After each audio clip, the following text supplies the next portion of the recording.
مرحلہ اذان کا۔ اذان کے متعلق علماء نے لکھا ہے کہ اذان آخر ضروری کیوں ہے؟ دیکھیے اب تک تو آپ یہ سنتے آئے ہیں کہ بھائی اذان کہنا اس سے پہلے مستحب ہے، ضروری کیوں ہے اذان؟ کہا کہ دیکھیے دو طرح کے لوگ ہیں، ایک ہیں خاصان خدا اور ایک ہیں محجوبین، جو پردوں میں ہیں، خدا سے بہت دور ہیں۔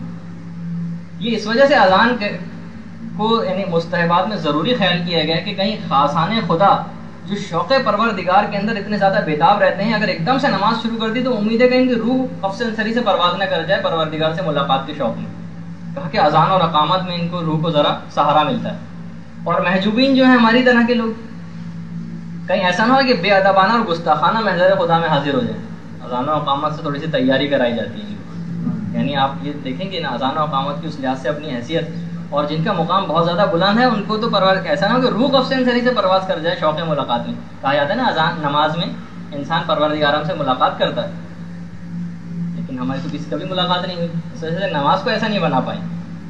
اچھا پھر آگے فرماتے ہیں کہ بھائی اگر چلیں آپ کو مسجد سے اذان دینی ہے، لوگوں کو بلانا ہے، اگر اذان کا مقصد یہ ہے تو جس وقت آپ گھر میں بالکل اکیلے ہوتے ہیں اس وقت آپ کو اذان کا حکم تب بھی مستحب ہے اذان دینا، کیوں؟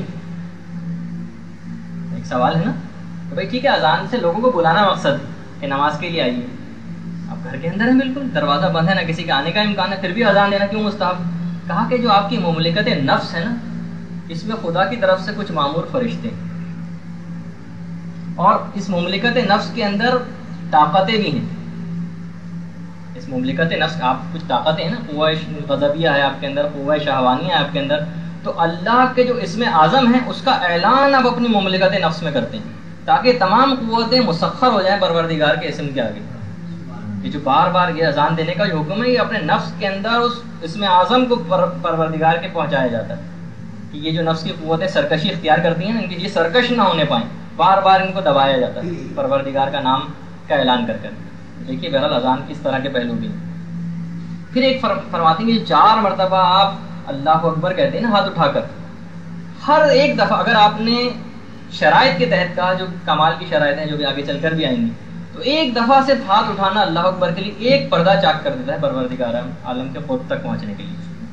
اس کا مطلب ہے کہ میں نے کہا نا کہ 70,000 نورانی اور 70,000 ظلمانی حجابات ہیں، پردے لگے ہوئے ہیں پروردگار تک پہنچنے کے۔ ایک تکبیر شرائط کے ساتھ کہنے سے ایک پردہ چاک، 2 تکبیر کہی 2 پردے چاک، 4 اور اس کے بعد آخری کے 2 اللہ اکبر، 6 پردے تو آپ ویسے ہی چاک کر سکتے ہیں۔ تو کتنی جلد آپ پروردگار میں قرب نصیب ہو سکتا ہے اگر جانتے ہوئے اور اس اذان کی عظمت کو سمجھتے ہوئے اذان کہی جائے۔ پھر آگے فرماتے ہیں کہ جس وقت انسان، اصل میں ہمیں تو پتہ نہیں نا، ہمیں تو بس یہ پتہ ہے ہاں بھائی اذان و اقامت کا کہنا مستحب ہے۔ جس وقت انسان اللہ اکبر کہتا ہے،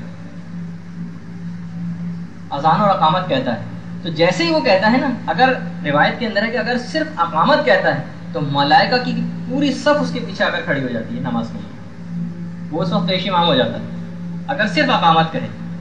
اور امام نے بتایا کہ آپ کو پتہ ہے کہ یہ صف کتنی بڑی ہوتی ہے؟ کہا اس کی کم سے کم لمبائی جو ہے وہ مشرق اور مغرب کے درمیان جتنا فاصلہ ہے اتنی ہوتی ہے، اور اس کی زیادہ سے زیادہ لمبائی زمین و آسمان کے درمیان جتنا فاصلہ ہے اتنی ہوتی ہے ملائکہ کی صف۔ اور اگر انسان اذان اور اقامت دونوں کہے نماز سے پہلے تو ملائکہ کی اس طرح کی 2 صفیں اس کے پیچھے نماز پڑھتی ہیں۔ یعنی اگر انسان واقعی اس کو سمجھتے ہوئے انجام دے تو کتنی اس کی عظمت، یعنی فوراً اذان اور اقامت کے بعد خیال دل میں آئے گا کہ میرے پیچھے سب ملائکہ کی صفیں درست ہو رہی ہوں گی، تو کتنی اس کو جذبے کے ساتھ نماز پڑھنی چاہیے۔ کہا جاتا ہے کہ جب روایات کے اندر ملتا ہے کہ جب جناب رسول خدا آسمانوں پر گئے شب معراج، روایت میں کہ رسول خدا معراج پہ جس وقت گئے تھے اس وقت خانہ کعبہ کے سائے میں لیٹے ہوئے آرام کر رہے تھے کہ جبریل جنت کے پانی کا بھرا ہوا تشت رسول کے سامنے لے کر آئے اور کہا کہ آپ کو چلنا ہے معراج پر، لیکن اس سے پہلے جنت کے پانی سے غسل کریں۔ جناب رسول خدا نے غسل کیا اور اس کے بعد پھر وہ پوری تفصیلات کے وہ کس طریقے سے براق آیا اور آسمانوں کی طرف روانہ ہوئے۔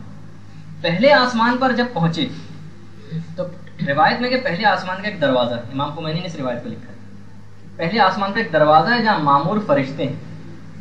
فرشتوں نے جب وہ پہلے آسمان کا دروازہ کھولا اور جناب رسول خدا اور جبریل وہاں پر پہنچے تو جناب رسول خدا کا نور دیکھ کر فرشتوں نے ایک نعرہ بلند کیا اور کہا کہ اچھا اب دیکھیے روایات کے اندر جو جملہ ہے وہ کوٹ کر رہا ہوں، دو خدا ہیں، ایک زمین میں ہے ایک آسمان میں، اور یہ نور ہمارے پروردگار عالم کے نور سے کس قدر مشابہ ہے۔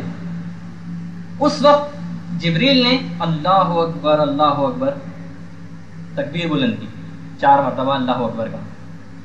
یہ وہ واقعہ ہے کہ امام معصوم ایک مجلس میں تشریف فرما تھے اور وہاں اذان کی ابتدا کے متعلق گفتگو ہونے لگی، تو امام نے پوری یہ حدیث اور یہ والا واقعہ سنایا۔ تو جب پہلا آسمان کے اوپر جناب رسول خدا پہنچے تو فرشتوں نے کہا، جس وقت اللہ اکبر 4 مرتبہ جبریل نے کہا، فرشتے سمجھ گئے کہ نہیں یہ پروردگار عالم کا نور نہیں ہے، بلکہ ایک جملہ ہے روایت کے اندر کہ فرشتے مایوس ہو گئے، یہ پروردگار عالم کا نور نہیں ہے۔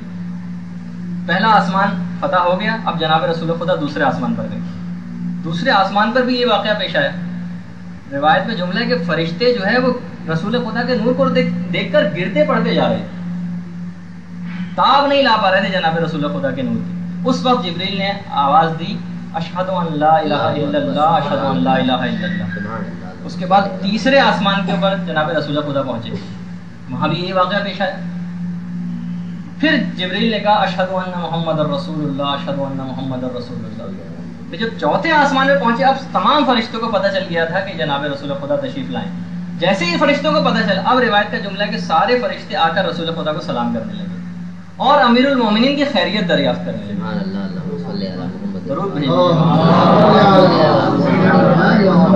دیکھیے کہ اذان کی ابتدا کیسے ہوئی، کس طریقے سے اذان کی یعنی تاریخ کیا ہے۔ تو بہرحال یہ ایک اچھا، پھر خود ایک موقع پر جناب حضرت بلال، ایک دفعہ حضرت عمر ان سے ٹکرا گئے اور کہنے لگے کہ کیا وجہ ہے کہ جب ابو بکر نماز پڑھاتے ہیں تو اے بلال تم ان کے لیے اذان نہیں دیتے، جبکہ ابو بکر نے ہی تمہیں آزاد کروایا تھا۔ اچھا، حضرت ابو بکر نے پیسے دے کے بلال کو غلامی سے آزاد کروایا تھا۔ بلال نے کہا یہ بات بتاؤ کہ ابو بکر نے جو مجھے آزاد کروایا تھا کہ پروردگار عالم کی وجہ سے آزاد کروایا تھا؟ اگر پروردگار عالم کی وجہ سے آزاد کروایا تھا تو اس کا عوض مجھ سے نہ طلب کریں، اور اگر بس یہ کہ میری وجہ سے آزاد کروایا تھا تو ٹھیک ہے، میں دوبارہ ان کے غلامی میں آنے کو تیار ہوں، لیکن میں کسی ایسے شخص کی جماعت کے لیے اذان دینے کو تیار نہیں ہوں جس کو رسول خدا نے خلیفہ نہ بنایا۔ تو بہرحال اچھا، اب دیکھیے علماء نے لکھا ہے کہ بلال جناب رسول خدا کے پارلیمنٹ کے اسپیکر سمجھا جائے ان کو، یعنی اسلام کے اندر اس قسم کی کوئی ریسٹرکشن نہیں ہے کہ ذات اور برادری کے حوالے سے یا مثلا معاشرتی مقام اور مرتبے کے حوالے سے۔ آخری زمانے کی جو روایتیں ہیں اس کے اندر ہے کہ اذان کو اتنا حقیر سمجھ لیا جائے گا کہ بہت پست لوگوں کو اذان کہنے کے لیے مقرر کیا جائے گا۔ باقاعدہ نہیں دیکھتے کہ امپلائی مقرر کیے جاتے ہیں مسجدوں میں جن کے نہ کوئی معاشرے کے نہیں، اتنا حقیر نماز کو اذان کو سمجھا جائے گا۔ اور جب آخرت میں تمام کے تمام لوگ پہنچیں گے اور اس وقت جب سب کے چہرے شرم سے جھکے ہوئے ہوں گے، اس وقت صرف اذان کہنے والوں کے چہرے سر بلند ہوں۔ اس حد تک اذان کی اپنی اہمیت ہے۔ اچھا، علماء نے ایک اور عرفانی اذان سے ریلیٹڈ ایک بات آ گئی بیچ میں، بات یاد آ گئی، کہا کہ دیکھیے جب آپ اذان نماز کے اندر کیا ہے معراج مومن، سفر ایک آپ کرتے ہیں۔ اچھا دیکھیے، سفر کب آپ کو مسافر کہا جاتا ہے؟ فقہی کتابوں کے اندر نہیں ملتا کہ جناب آپ شہر کی جو دیواریں ہیں وہ نظر آنی بند ہو جائیں، شہر کی مسجدوں کی اذانوں کی آواز آنی بند ہو جائے۔ تو کہا کہ آپ کو علماء نے لکھا، علماء عرفان نے کہا آپ کو مسافر الی اللہ اس وقت کہا جائے گا کہ جب خود خواہی کے شہر کی دیواریں نظر آنا بند ہو جائیں اور اپنی خود خواہی کے اظہار کی آوازیں اذان آنی بند ہو جائیں۔ انسان کیا نا اپنے آپ کو کچھ نہ کچھ سمجھتا ہے ہر آدمی، جب تک کچھ انانیت کچھ اس کے اندر باقی، خود خواہی کے اظہار کی آوازیں اذا کان میں جب تک آپ کے آنا بند نہ ہو جائے، جب تک آپ کو مسافر الی اللہ نہیں کہا جا سکتا۔ آپ نے سفر کیا ہی نہیں، آپ وہیں کے وہیں کھڑے ہوئے ہیں۔ تو تکبر سے اپنے آپ کو بچانا یہ تو بالکل اتنا لازمی اور ضروری صوم قاتل ہے کسی بھی عبادت کے، کسی بھی عنوان سے انسان کے اندر اگر کوئی تکبر پایا جائے اسے راہ خدا کا مسافر کہا ہی نہیں جا سکتا۔